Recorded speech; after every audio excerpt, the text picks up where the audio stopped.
Temperaturat e ulta nuk ndikojnë vetëm në shëndetin e njerëzve, por kanë ndikim të drejtë për drejtë edhe në mirëqenien e bagëtive. Specialistët e blektorisë theksojnë rëndësinë e përgatitjeve të duhura për dimërimin e kafshëve, duke vënë në pa momentet kryesore që sigurojnë shëndetin dhe mirëqenien e tyre gjatë muajve të acartë, por cilat janë disa nga hapat kryesore që çdo fermer duhet të di gjatë kësaj periudhe. Atëherë shërbimi veterinar krahas punëve të tjera që kryen, dhe një nga shërbimet dhe këshillimet që kryen në fermerët është qëndrimi pranë për të bashkëbiseduar me ta dhe për të evidentuar ato problematika që karakterizojnë në stilin e dimrit.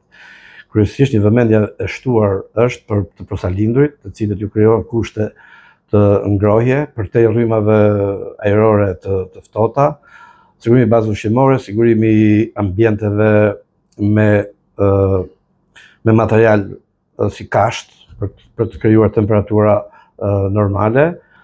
Gjithashtu, sa i përket kësaj periudhe, evidentohet një problematik në zonat e thella të qarkut, ku në këto zona ne kemi këshilluar fermerët që të shmangin daljet në orët e para të mëngjesit në kullota, apo mbajtjen deri në orët e vona në mbrëmje në kullota, për shkak se temperaturat në këto dy kohë bien nën zero, çka ndikon në shëndetin e kafshëve. Shtektimi i bagëtive është bërë muaj më parë, ndaj fermerët duhet kujdesen që bagëtitë e tyre të kenë bazën ushqimore që ju siguron atyre shëndet të plotë. Sa i përket shtektimit, ishte një proces që ishte kryer tashmë. Shtektimi në zonat tona fillon në fund të muajit tetor dhe gjatë muajit nëntor, kështu që të gjitha kafshët ishin të shtektuara.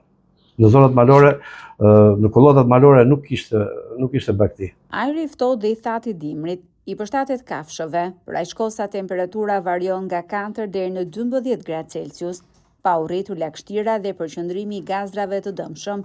Gazrat e dëmshëm, dioksidi i karbonit, amoniaku, avulli i ujit dhe lagështira janë problemet themelore gjatë dimrit në stalla, kështu që ventilimi i mirë dhe i duhur parandalon sëmundjet dhe siguron ajër të pastër për gjedhët.